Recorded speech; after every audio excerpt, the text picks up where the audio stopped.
Muhammad, thank you so much for reminding me to record the session. So it's recorded now, inshallah. It's being recorded. We will start from where we left in our last class in the discussion of chapter 1. Let's quickly review what we discussed in our last class. We discussed data, information, and system.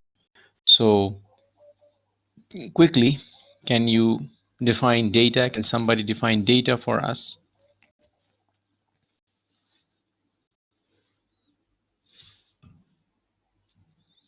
What do we mean when we say data?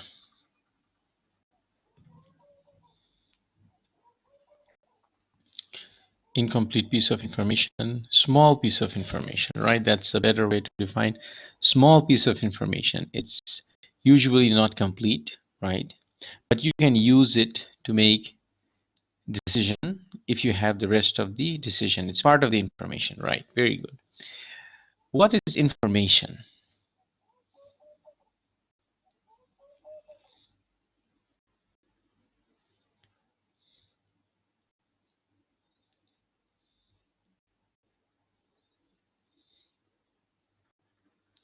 A complete set of data, right? Very good. Complete set of information, which means it is complete, right? One of the qualities of it is that it is complete. So how many qualities does information have for it to be useful? How many qualities? 7, right? Akram says 7, Muhammad says 7. Very good. So let's try to name those qualities. The first one is, what is the first one? It must be relevant, right? It must be relevant. That's the first one, meaning it has to be related.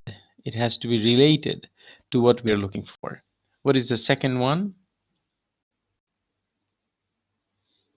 Reliable, which means it must be free of error. Very good. What is the third one?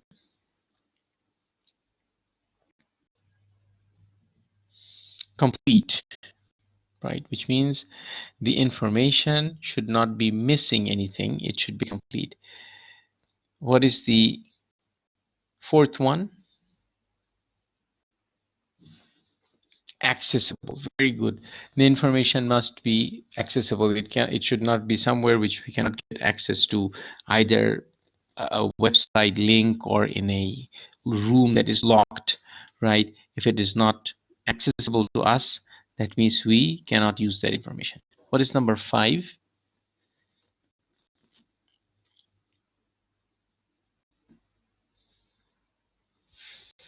It must be timely, right? The information must be timely. So we must have the information on time. Otherwise, we cannot use it. If it is late, then we cannot use that to make a decision. What is number 6? Understandable, right? Understandable. It must be presented in a way, in a language or in a manner that we can understand. Otherwise, we cannot use it. What is number 7? Verifiable. Verifiable means what? What do we mean when we say verifiable?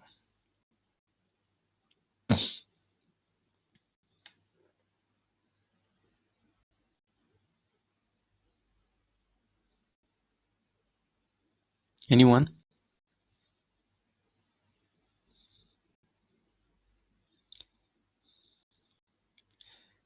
So Omar says being able to confirm the result or the info. Muhammad Al-Isa says more than one source. If we check the information with more than one source, right, we would have the same information. So one source would confirm the other source. If we have multiple sources and they give us different information, that means the information is not verified, right? If the information we get from multiple sources give us the same information, same data, that means it is Verify, that means we can use it. If somebody says take a right, another person says take a right, that means we're good to go. If we have someone saying take a right, the other person is saying take a left, then we are not sure which way to go, right? So it must be verified. Two sources must give us the same information. Okay, now let's go back to system. What do we mean by system? When we say system, what does that mean?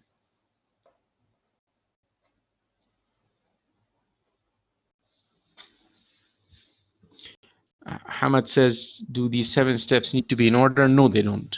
They don't in order. They're not steps. They're 7 qualities, so they're not in that order. But I wanted to get your memory recalled in the order that we discussed, but they don't have to be in the same order. Okay, now somebody make an attempt in defining system. What do we mean by system? When we say system, what does that mean?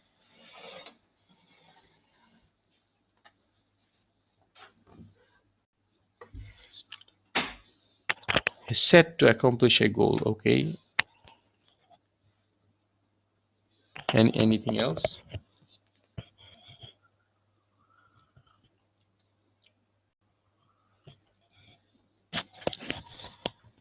Okay, right. So Sharat says a set of components aimed to achieve a goal, right? So that is probably the closest to what we discussed. A group of small parts, a set of small parts working together, trying to accomplish a single goal. That is what we call a system. We gave an example. What example did we give?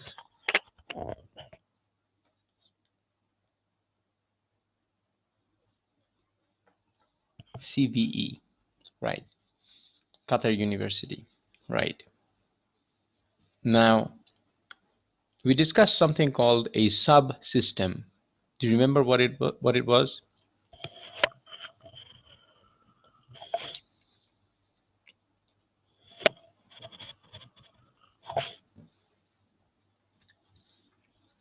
ITS. What is a subsystem of College of Business? Muhammad Al Isa says a system inside a bigger system. That is correct.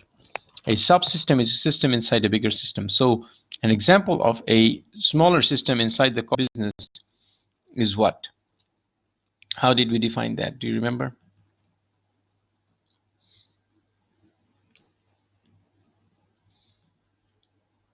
The Department of Management, right? The departments, right? The Department of Management, the Department of Accounting, those are subsystems. The College of Business is a subsystem of, the College of Business itself is a subsystem of Qatar University. Very good. So you have an idea. That's good. Excellent, Omar. Okay. So now let's move on to new information.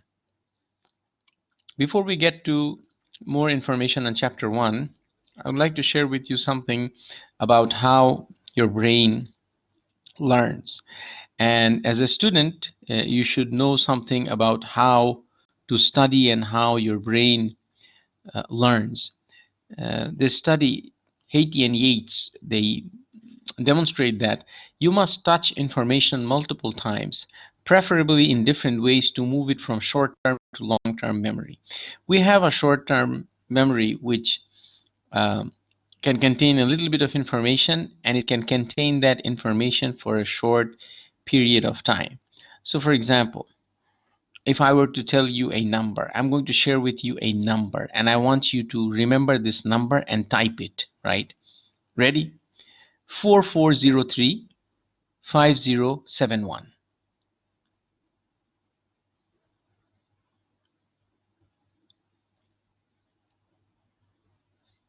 Right? 4403 5071. So you can remember this. At the end of this class, if I were to ask you this number, if you did not write it down anywhere, If I were to ask you to recall this number, most likely you will not remember. Most of you will not remember because it's in your short-term memory. You can reproduce this just like you're listening to this lecture right now. You can understand it, you can comprehend it. And if I ask you immediately at the end of this slide to answer a question regarding slide, you can answer it because it's in your short-term memory. But if I were to ask you this next week, it would be difficult for you to remember. So short-term memory is something that we call the working memory. It's the space is small and the time that it stores the data is very small, short. So to move it from the short-term to long-term memory, you have to touch the information multiple times and preferably in different ways. Meaning, listening to the lecture, reading from the book, reading from your notes, writing down some notes, looking at the slides, reviewing the material, maybe watching another video or watching this video again.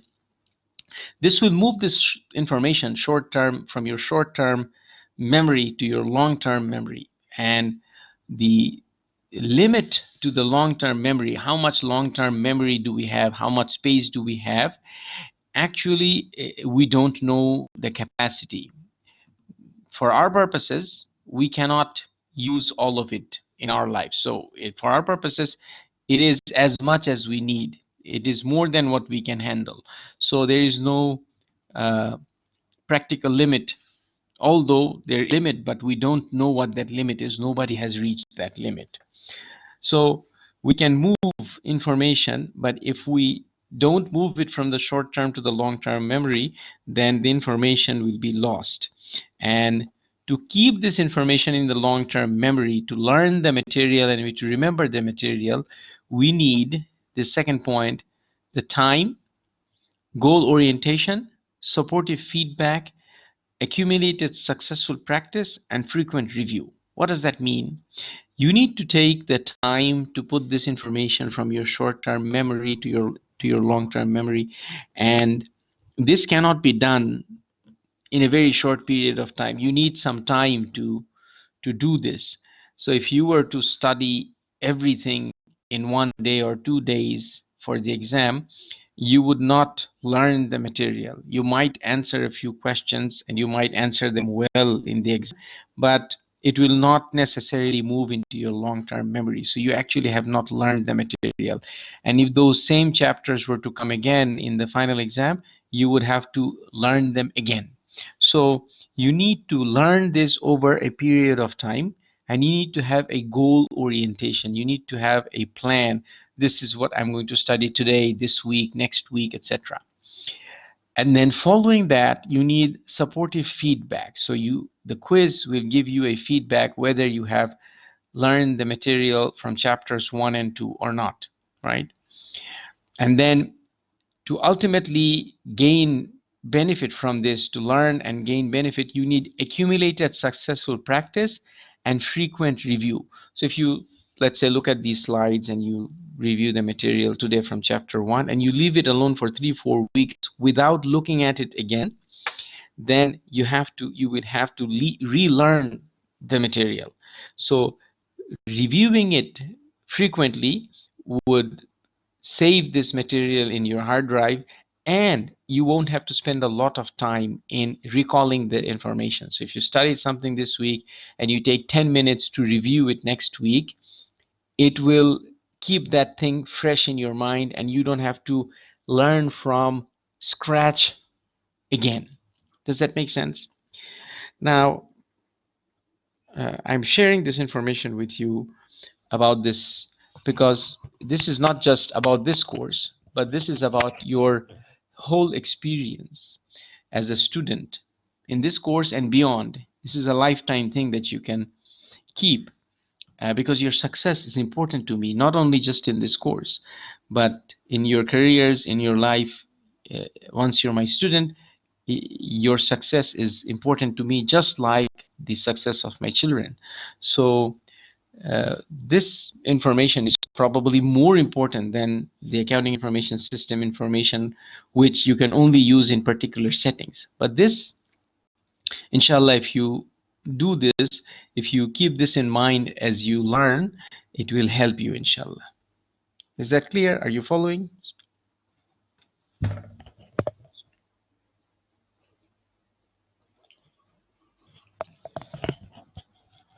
Very good. Now let's jump into our material. We discussed the system, the data, and the information. Now we have this information that is used by two different types of users. The first one is external users. When we say external users, we mean users outside the organization, such as the government, the banks, the shareholders.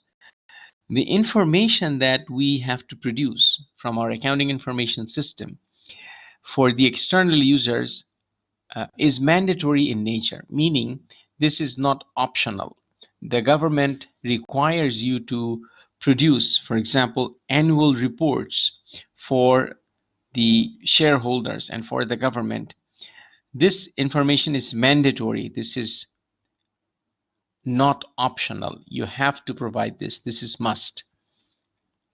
So the information to the external users, such as an annual report including an income statement or a balance sheet or a footnote disclosure or an auditor's report, etc.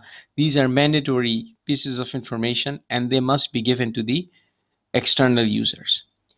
There is another type of information that you need to provide to do business, such as invoices. What is an invoice? An invoice is a bill, right? An invoice is a technical term for a bill. What does that mean? When you go to the restaurant and you eat, they give you a bill at the end of the meal, right? So this is something that they have to provide to do business. Otherwise, they cannot continue to operate. So this is something that is provided to an external user. You are not an owner or an employee of the restaurant. You're a customer, so you're an outsider. So this information is provided to you. The goal of producing the external user's information is to provide the information, but to minimize costs. So you don't want to spend a lot of money when providing this information, but you want to comply. You want to follow the regulation. You want to comply with the law.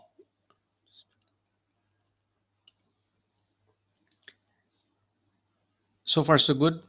You're following? Okay. Now we have a second group, which is the internal users. Internal users are people inside the organization, right? Atif has a question: how do you minimize the cost? So information needs some resources, time, computer resources, paper, printer, people. So you have to be efficient. You have to do it with the least possible number of people, the least possible computer resources without wasting, because you are not going to gain any income or profit through this information. So you cannot be inefficient in doing that.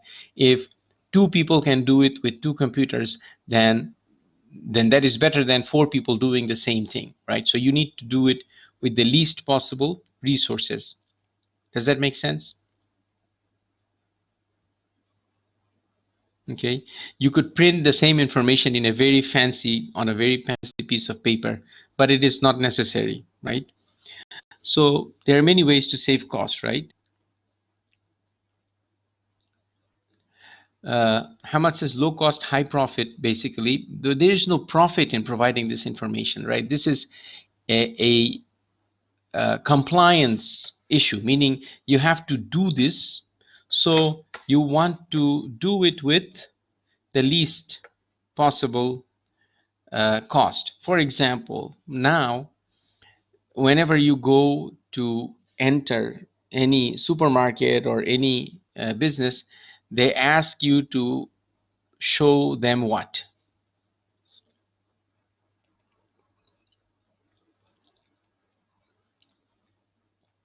Ihtiraz, right?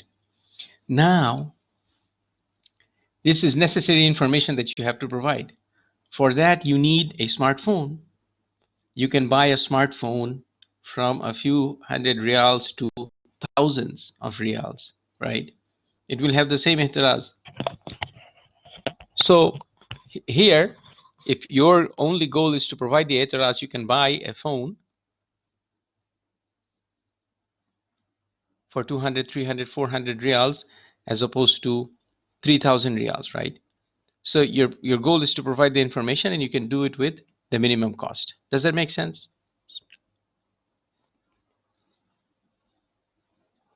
Okay, very good. The next is internal users, which are inside the company, such as the management or the employees. The information provided to them is not usually not mandatory in nature, they're discretionary. So you can choose to provide it, you can choose not to provide it. The government does not impose it on you. So you need to look at the benefit and the cost. Does producing this information give us benefit? And is the benefit more than the cost? If so, producing that information is a good idea. If the cost is more, then you can choose not to provide that information, right? That is insight. So let's say you're doing a budget and that budget gives you some benefit. So the cost is less than the benefit, you can provide that. But if the benefit is not that much and it costs you a lot of time and resources, then you can choose not to produce that, right? But this is discretionary information that is not a must to provide. A mandatory information is what you must provide. Discretionary information is uh, what is optional to provide. Is that clear?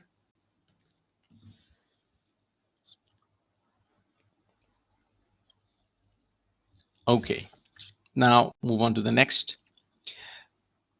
We're going to now define accounting information system. What is accounting information system? It is a system to collect, to record, and to store and process data to produce information with or without advanced technology. So the goal of accounting information system is to collect data, to record data, to store data, and to process data, and to provide information. And the source of this data can be multiple different sources. It could be the customer, it could be the business, it could be the government, it could be the bank. We collect the information, we record it, we store it, and we process uh, the data. We collect, record, store, and process the data, and we produce the information. So for example, let's say a customer comes to your restaurant and at the end you want to give the customer a bill. So you need data to prepare that bill, and that data comes partly from the customer and partly from the restaurant's menu. So the customer will tell you how many plates of food or how many pieces of bread or how many dishes they're going to order, and then the menu is going to tell you what the price of each item is. So you collect the data and then you record it, right, either in a piece of paper or electronically, and then you store it, you save it, and you process the data. So you add all the items and then you produce the total bill. And this can be done with the help of advanced technology or without the help of advanced technology. The advanced technology is much uh, newer. The accounting information system is much older than the technology, because 100 years ago we had accounting information system, but there were no computers, right? But now, because we have the computers, we use it a lot to produce the information, and that's why people think that accounting information system is all about computers, but it's not. It's about processing the information, and it can be done with or without the technology. Is that clear? Are you following? Okay. Now, this data can be financial and non-financial in nature, right? For example, in the bill that we gave in the example has the prices of each item, which is obviously financial in nature, but it also has the menu items which are non-financial in nature. So the data can be financial or non-financial, and it is usually about one of three one of three items. Number one, it could be about resources. Number two, it could be about events. Number three, it could be about agents. And in short, we call it REA, R-E-A.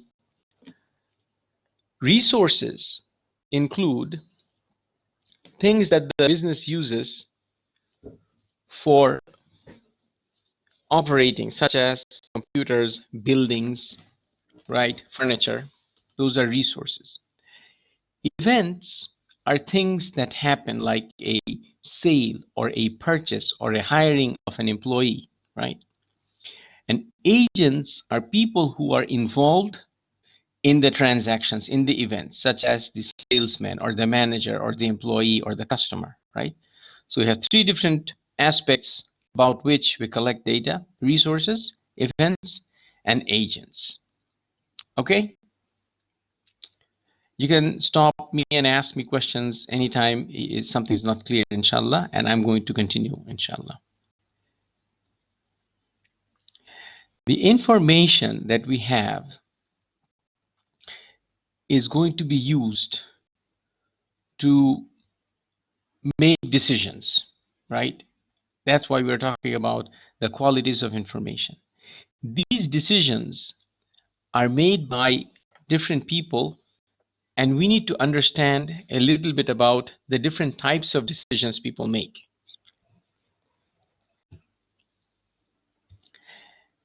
There are two aspects. The first one is the decision structure. There are three different types of decision structures. The first one is structured decision. Structured decision is where you have clear guidelines and two different people following the guidelines will come to the same conclusion. For example, if you say that the student must have 70% in high school to apply to the university. Now, when the application comes and a student has less than 70%, automatically the application will be rejected, no matter who's looking at the application, right? This is called a structured decision. The guidelines are clear. The guidelines do not give you any flexibility. So you make the decision based on the guidelines, and two different people making the decision would have the same conclusion. That's the first type. Second type is semi-structured, where you have some guidelines, but you also have some flexibility. For example, if you're told that the student should have between 65% and 70%, the student should write an acceptable essay with good grammar and language, and the student should do well.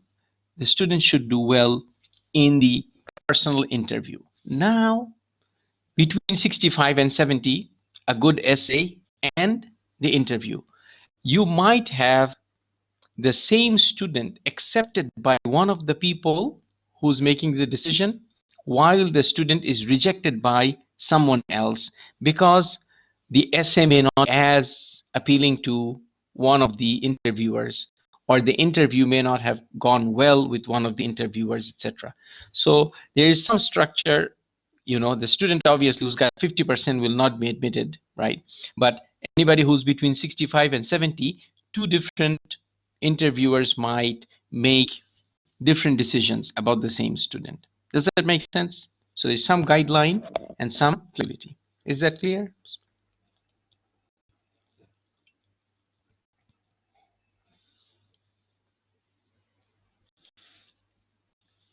Okay. Now, the third one is unstructured decision. Unstructured decision is when you have extreme flexibility and very little guideline. So for example, if you say hire an accountant, a qualified accountant for this position. Now, when you say qualified accountant, What does that mean? Does that mean the student must have, the accountant must have a master's degree? Does that mean the student must have a 3.5 or above GPA? Does that mean the student must be, the account must be a CPA? It does not mean any one of those things. It depends on what the person looking for the accountant feels that the qualification of the accountant is, whether it's acceptable or not, right? So that's unstructured. Now, Muhammad Al-Marri said we need another example of the semi-structured.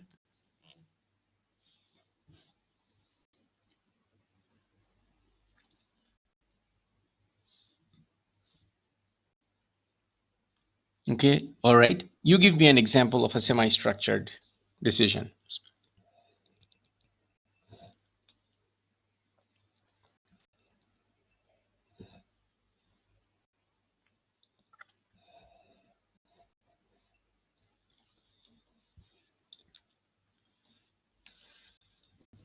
Anyone? If I were to tell you that go to this classroom and replace all the furniture that are damaged, right? If I were to tell you replace the furniture that are damaged, do you think two different people will remove and replace the exact same furniture?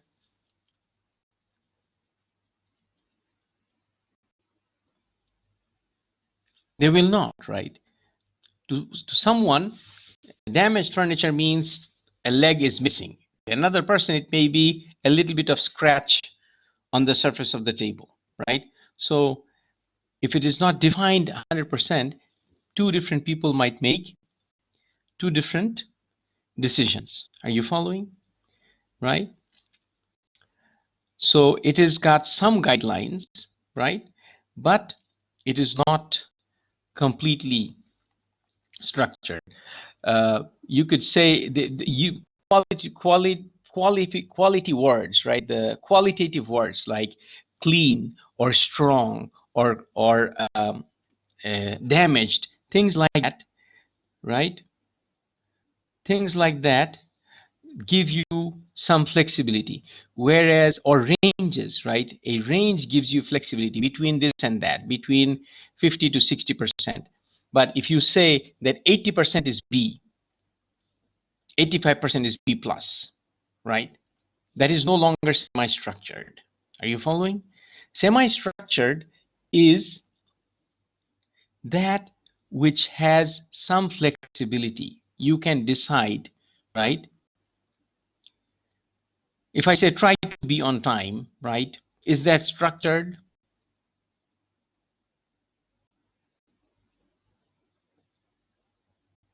Try to be on time, as opposed to if I say we will start 8 a.m. sharp, right? That is more defined. You follow. The bus is going to leave at 8 a.m. sharp, whether you come or you don't come, right? So no flexibility, right?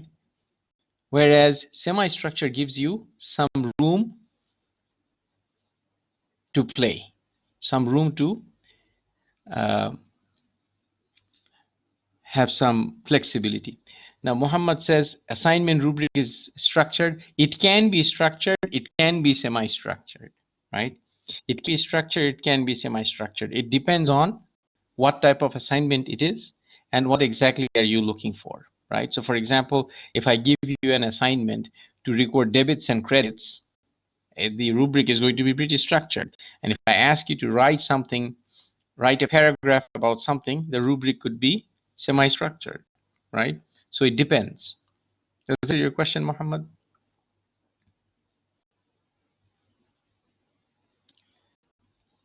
Muhammad says, who makes that decision? It could be anybody.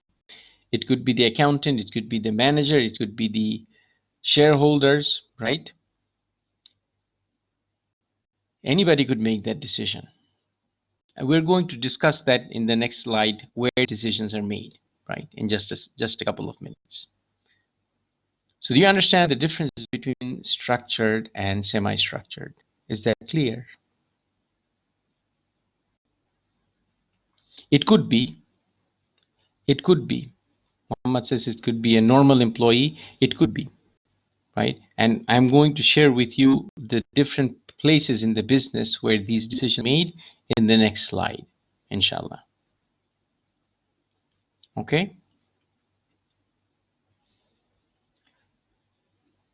The third type is unstructured decision. Unstructured decisions are those that do not have any guidelines. Uh, Mostly they have a little bit of guideline. The one that I gave you an example of, hire a qualified accountant. So there is no guideline. Should the person have a master's degree? Should the person be a CPA? Should the person have high GPA? It is very different for different people when they're deciding. So you could have a wide range of different people who could be hired for that position depending on who's hiring, right? Let's take this to the next level, which is the decision scope. There are three different places where these decision structures are utilized in an organization. The first place is the operational control decisions. The operational control decisions are those decisions which are made regularly, almost daily. For example, cleaning or maintenance or security, things like that. So these decisions, they are made daily.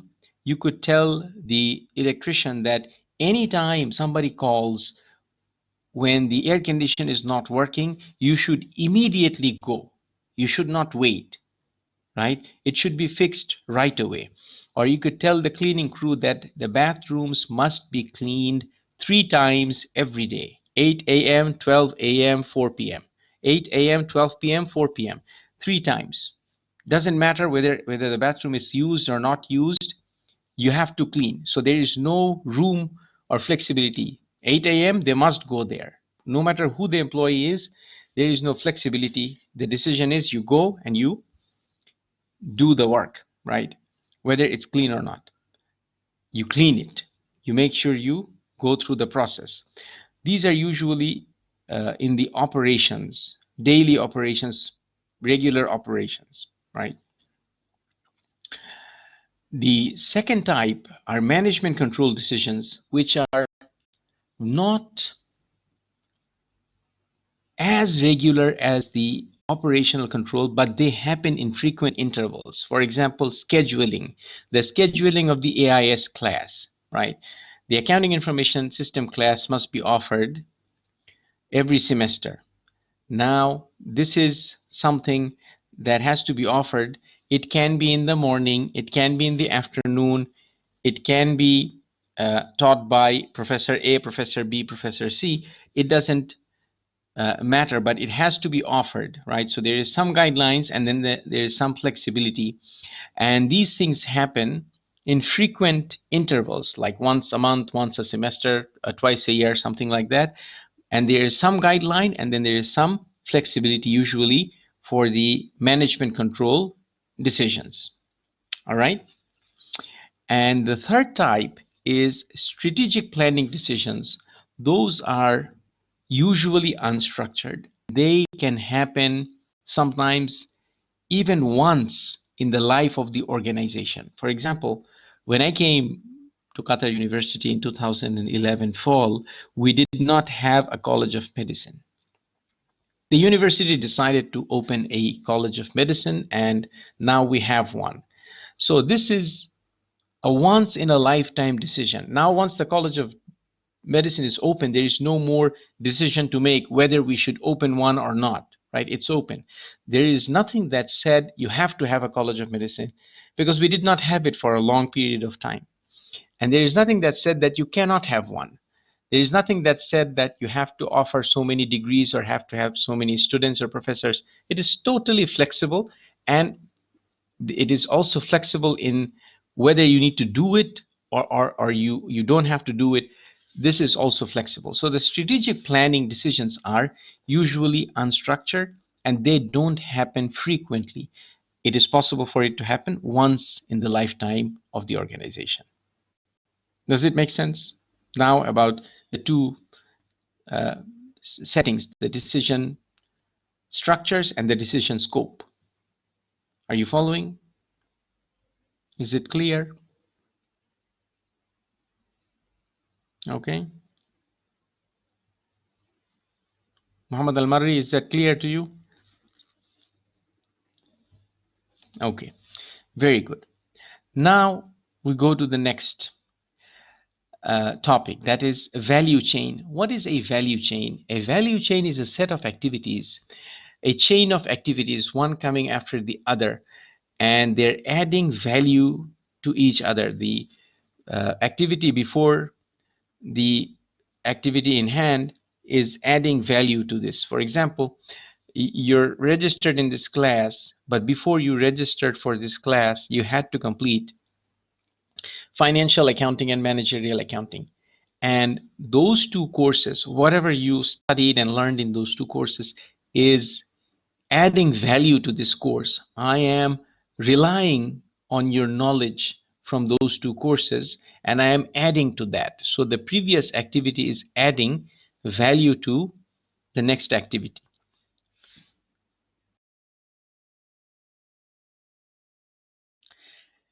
It can be one organization to the next. For example, the bachelor's degree that you're doing with us, after you complete this, if you go abroad or to a different university to get a master's degree, our bachelor's degree is going to add value to that master's degree because of the knowledge that we gave you. So just like this, each organization adds value to the next organization, and it adds value inside the organization, in between the steps, among the steps in the organization. And I'm going to explain this to you a little bit more in the next slide. The activities in any organization can be divided into two categories. The first one is primary activities, and the second one is support activities. The primary activities include inbound logistics, operations, and outbound logistics. And then it also has marketing and sales and service. And what does all this mean? I'm going to explain to you in just a minute. If you're in the business of making ice cream, then the primary activity includes everything that you need to buy and make and sell the ice cream. The support activity includes things that will support your primary activity, like the infrastructure, for example, the building, the human resources, right? Hiring of employees, the technology that is used, the purchasing of supplies, right? So these are support activities, the purchasing of uniforms or uh, office supplies, things like that. Those are support activities. The buying of raw material is in the primary activity, right? So these two together makes the organization function. Now let's take a look at these two in a little bit more detail. We have here three different organizations. The first one is Supply Smith Company, the second one is Pharmaceuticals Incorporated, and the third one is Customer Pharmacy. We have three different companies here. The first company, Smith Supply Company, it's a chemical company. It produces chemicals such as iron and zinc and calcium, things like that, which are used by the pharmaceutical company to make medicine, to produce medicine. And then once the medicine is prepared, it's produced, it's sold to the customer pharmacy, which then sells it to the patients or the customers that need the medicine. In the first case, where we have the Smith Supplies Company, it has the inbound logistics, which is the raw material purchase. The inbound logistics for Smith Supply Company is buying the raw material to make the chemicals. The operations include making of the chemicals, producing of the chemicals. The outbound logistics includes the shipment of those chemicals to the pharmaceutical company, right? And to support these three, we have the marketing and sales and service. So these are all primary activities, right? Then the pharmaceutical company's inbound logistic, right, is receiving the chemicals from the supply Smith company, and then the operations would be producing the medicine, and then the outbound logistics would be the selling, the shipment of the medicine to the customer pharmacy. The customer pharmacy's inbound would be receiving the medicine, operations would be organizing the medication into the proper shelves, taking the orders from the customers, and then outbound logistics would be to deliver the medicine to the customer, to give the medicine to the customer or the patients, right? And then marketing and sales and service are also included in the primary activity. Each one of these businesses add value to the next business. And when one of these activities or one of these businesses are not able to uh, is not able to function, the next business will suffer. For example, if the shipment from the pharmaceutical company is delayed or it's discontinued, the customer pharmacy will suffer and the patients will suffer. Now, during this time of the coronavirus, some shipments have been delayed and so forth. I don't know if any of you experienced this when you went to the pharmacy to look for medicine. Uh, you might have found that it has not come, it has not arrived. Did anybody experience that during this time, the last 3-4 months? Have you experienced anything like that? Right? It could be, right, not only the medicine, but for example, there was a demand for masks at one point in time, 4 or 5 months ago, where masks were all sold out. Now we have ample everywhere, but because the supply was not there and the need was high, we suffered, right? Muhammad Isa said operations in pharmaceuticals is primary, while outbound and inbound is secondary. No, inbound and outbound, all of this in the yellow box is primary. The support activities are the infrastructure and the technology and the human resources. You need all of this to run the business. You need to buy the raw material, which is inbound. You need to make the medicine, which is operation. You need to ship the medicine, which is outbound, and you need to do the marketing and the service for the customer. So all of this is needed, right? This is all primary. Support activities are the technology, the human resources, the billing, right? Does that make sense, Muhammad? Does that answer your question? Okay, so all of this is primary, right? Our job as accounting information system operators is to provide information so that each one of these activities can be handled smoothly. So the delivery time, the status of the raw material, the status of the finished goods, all of these things that we provide, this is to help the operations, right? So that the value chain can continue to operate. Are you following? Our job is to understand the value chain so that we can understand the importance of the information that we provide. Does that make sense?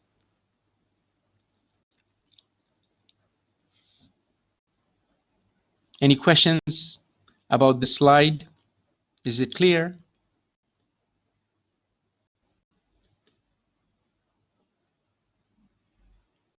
It's not clear, or you don't have any questions, Hamad? Which one? It's clear. Okay, mashallah, very good. Let's move on. Atif says marketing and sales can be secondary. No, your marketing, you can have the best product, right? If you cannot sell it, if you cannot sell your product, your operation will discontinue. You might have the best product, you might have the best operation, you might have the best quality, but if it's not sold, then your operation will discontinue. So marketing and sales are primary. Are you following? Does that make sense? Even Coca-Cola will suffer. Its sales will suffer if you don't market, right?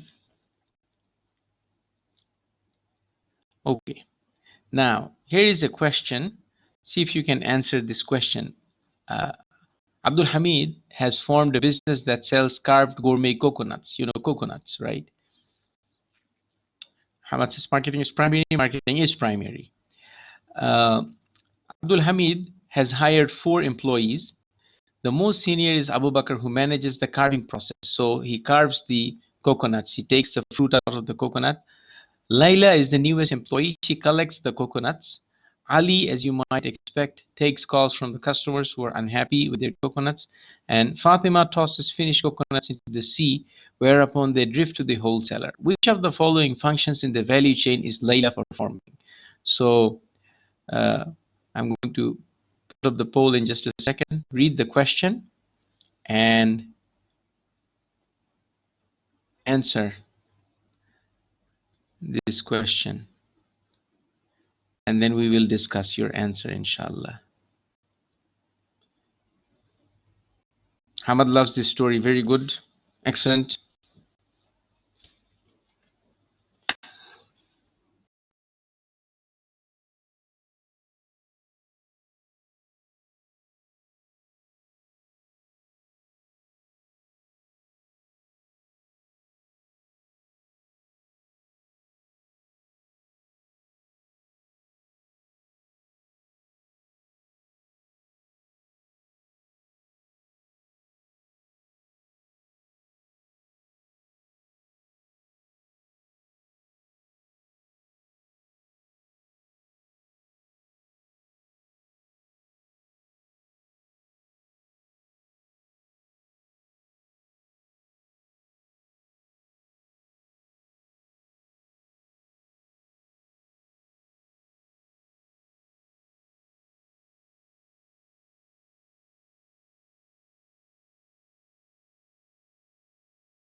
We still have 9 students who have not answered. Make an attempt.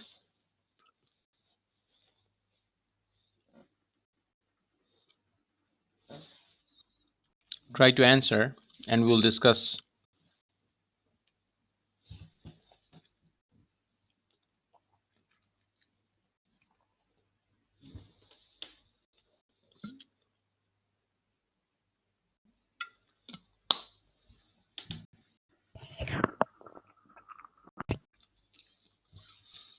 Okay, so we have 12 students who answered A, and the answer is A, right? It is inbound logistics, right?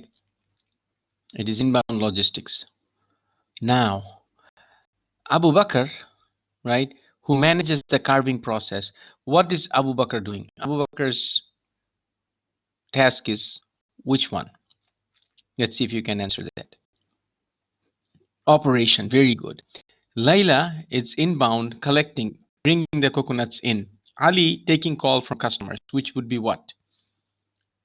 What would that be? Service. It would be service, right? Servicing, providing customer service. Fatima tosses finished coconuts into the sea, whereupon they go to the wholesaler, which would be outbound logistics. Very good. So you see, right? So this is the outbound. Very good. So now Laila's job is to get the coconuts in, which is inbound. Excellent. Okay, we have a couple of more slides, so let's discuss them.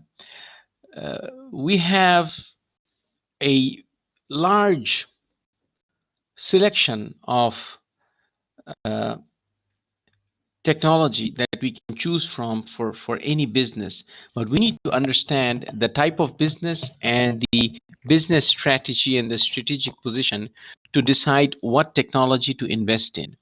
So let's look into this a little bit. We have three different types of businesses that or most businesses can be put into one of these three types. The first one is merchandising, which is buying the finished goods and selling the finished goods. An example would be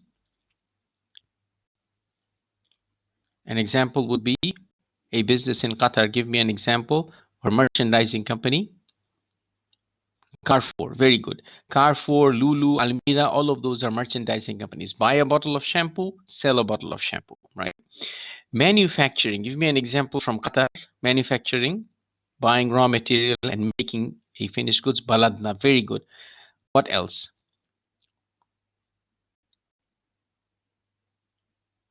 We have a lot of manufacturing facilities now in Qatar, alhamdulillah. Give me another example, right? Qatar Steel, right? Very good.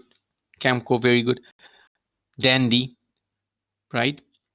Rail, is rail a manufacturing? Hamad, what is rail? You gave me an example a little bit early. Rail is service, right? Very good. So service is Qatar Rail, right? Give me another example of service. Uridu, very good. So service is neither manufacturing nor merchandising. These businesses can choose to be in one of these two different business strategies: product differentiation or low cost.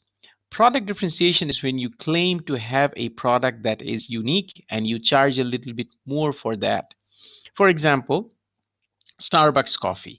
Starbucks coffee claims they have a unique product and they charge you 20 reals for a cup of coffee.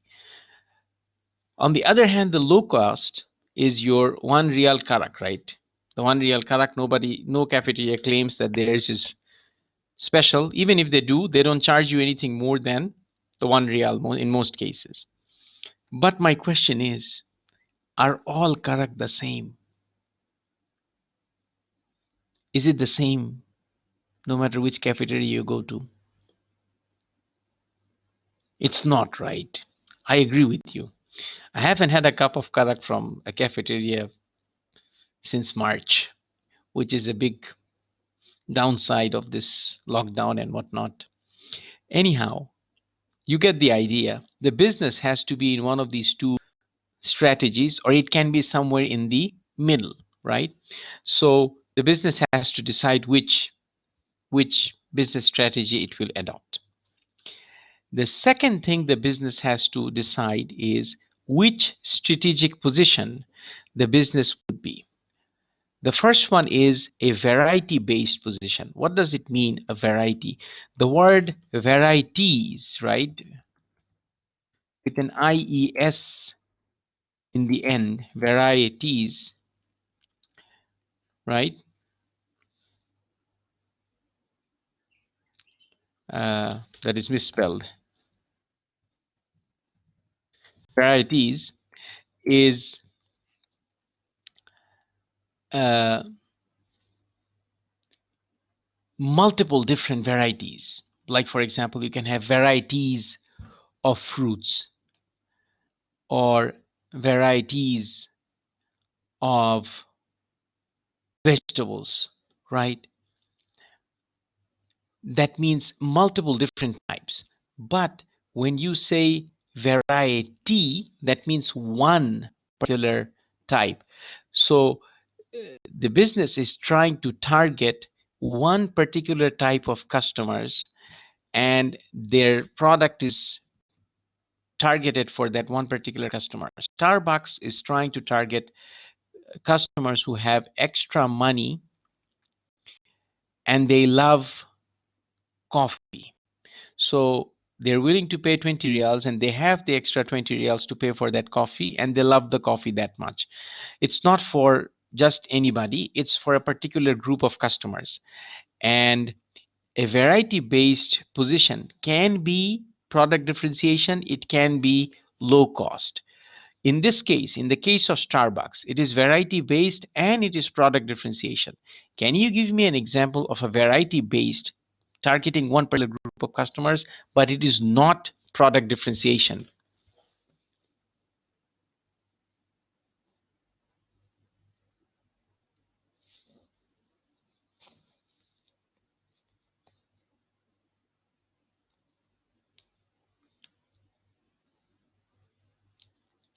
Anyone? Menswear, McDonald's. Menswear, McDonald's are a little bit more general than targeting a very small group of customers, right? Luxury cars is variety based, but it's also product differentiation, right? It's also product differentiation, right? Because it's expensive. Think about something like wheelchairs, right? Wheelchairs, it's for a particular type of particular target customer, but they don't have to be expensive. There's 150 reals, no matter which pharmacy you go to, which brand you go to, right? The regular wheelchairs, it's for a particular group of customers and it is low cost, right? So it could be, you could have a variety based and you could have product differentiation or you could have low cost. Does that make sense?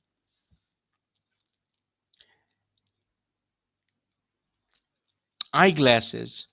Yes, prescription eyeglasses, it could be, for example, you can have fashion, for example, you can have Ray-Ban or Porsche or some expensive brand, right? That would be product differentiation. Or you could be, it could be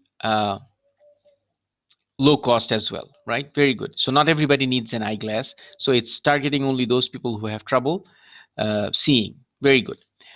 The next is needs based, right? Needs based is a position where a group of customers or a group of people have a particular need and you're trying to serve that need. For example, Qatar University. Qatar University is uh, serving the need for those students who want to get a degree and they don't want to go abroad or they don't want to spend $50,000 a year to get the degree. So it's serving the need, right? There was a need for specialized hospitals because of this outbreak of coronavirus, and we have some hospitals that were built, and the strategy here is need based. You follow, there is a need and therefore these hospitals were built. Does that make sense? The third category is access based, where a group of customers are cut off from a particular product or service in a particular location or a period of time, and the business provides access to that product or service. For example, the cafeteria at the College of Business. You have two classes and you have an hour break in between. You don't have time to go out and get food, right? So if you want a hot sandwich or you want some chocolate or a coffee or something, you can go to the cafeteria, College of Business cafeteria, and it would give you access to food, right? You are eating in the College of Business cafeteria because you are in the College of Business. You don't come to the College of Business cafeteria where you don't have any classes and you just come here to eat there, right? Anybody has anybody done that? Do you do that? Right? So that would be very, very sad if you did that, right? So uh, the College of Business cafeteria gives access to you, gives access to food to you, and it serves a wide range. You can get a 15 real sandwich from Subway, or you could get like a 2 real a chocolate bar. So it gives you a wide range of items and it gives you access to food. So the business has a strategic position, it has a strategy. For you to invest in the technology for the business, you understand which strategy or strategic position the business is in, so that you can get the appropriate technology for the business. Just because the technology is there doesn't mean that the business needs it, right? So it's necessary to understand this a little bit. Any questions on the strategy? Is it clear? The strategy and the strategic positions. Okay, very good. So that brings us to the end of chapter 1. We discussed in the first class data, information, and system, and we discussed the value of information, and then we discussed the qualities of the useful information. That was in our first class. Today we discussed the users of information, the external and the internal, right? The mandatory and the discretionary information. Then we defined AIS, right? And then we discussed two different things. One is the decision structure and the decision scope, and then the investment in technology based on the strategic positions and the business strategy, right? So before you come to next class, inshallah, next Sunday, study this material a little bit. It's not difficult, but if you don't review this a little bit, when I start to mention things like this business is in a uh, low cost strategy or a variety based position, you should not get lost as if it's a foreign language. You should know what it means. It's not difficult. If you spend an hour or hour and a half, you would be able to uh, review and understand this material very well and put it in your long-term memory. Okay? Any questions for me? Anything that I need to explain more, or any questions I can answer to help you?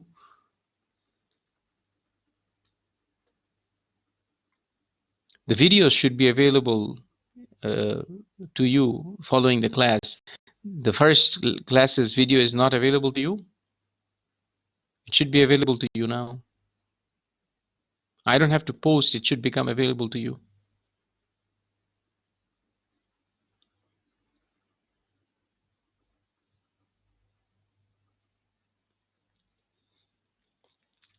Has anyone accessed the videos? The video that we recorded on Sunday? Yes, Hamad says, can we send you an email? Yes, anytime. If you like, if you have a question, you can send me an email anytime. And as soon as I see it, inshallah, I will respond. All right. You're most welcome. Any other questions?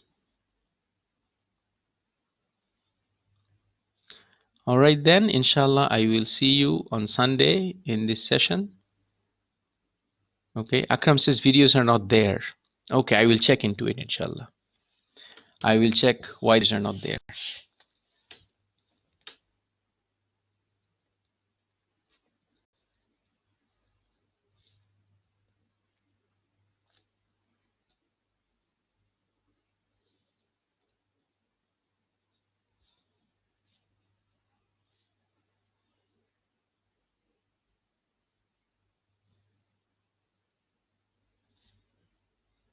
Any other questions? Okay. If not, I will see you on Sunday, inshallah. Assalamu alaikum wa rahmatullahi wa barakatuh.